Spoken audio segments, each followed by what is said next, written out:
Assalomu alaykum. Dunyo mening tasavvurimda kitobim.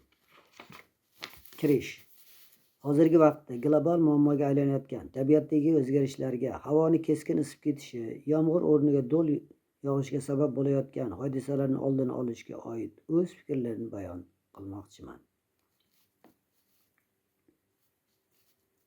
O'simliklar bariga tunda kraxmal yig'adi.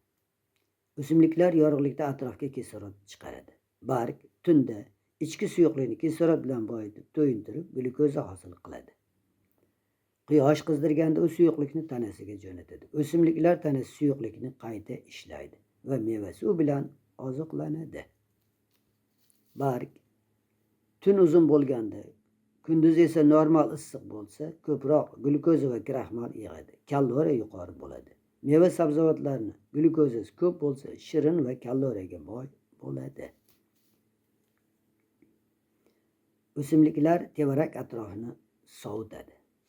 Barg kraxmalni tunda yig'adi. Yashash va rivojlanish uchun oziqa yaratadi. Kunduzi kislorod ajratib territoriyani sovutadi. Tunda nasli uchun yashaydi. Nuh payg'ambarimiz yashagan davrdan oldin dengizda o'sgan va quruqlikka moslashgan o'simliklar dengizdagi kabi tunu kun kislorod yutardi. Ikkinchi marta yer yuzida yana o'simliklar o'sishga sharoit paydo bo'ldi.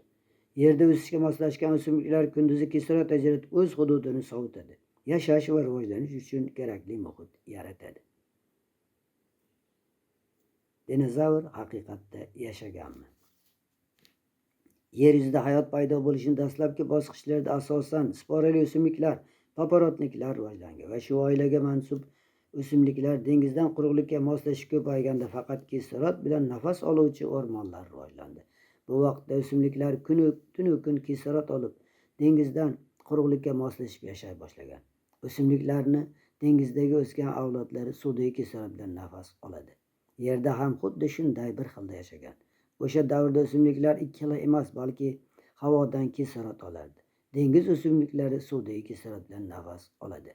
Tabiatda ham o'sha davrda o'simliklar bargi sellulozasi ko'p, kaloriyasi yuqori bo'lgan. O'sha davrda o'simliklar faqat kislorod bilan nafas olardi.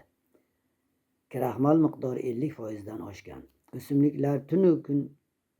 O'simliklar to'yimli oziqa bo'lgan. Tabiatni faqat suv kislorod bilan ta'minlagan.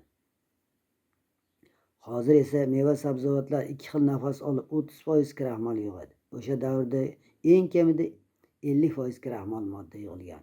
O'txo'r hayvonlar yillar davomida kuchli kaloriyali oziq bilan oziqlandi. Ular tez semirib evolyutsiya davrida ulkan hayvonlarga aylandi. Haqiqatan o'sha davrda dinozavr yashagan. Hozir buning iloji yo'q. O'simliklar ikki xil nafas olishga moslashib bo'lgan.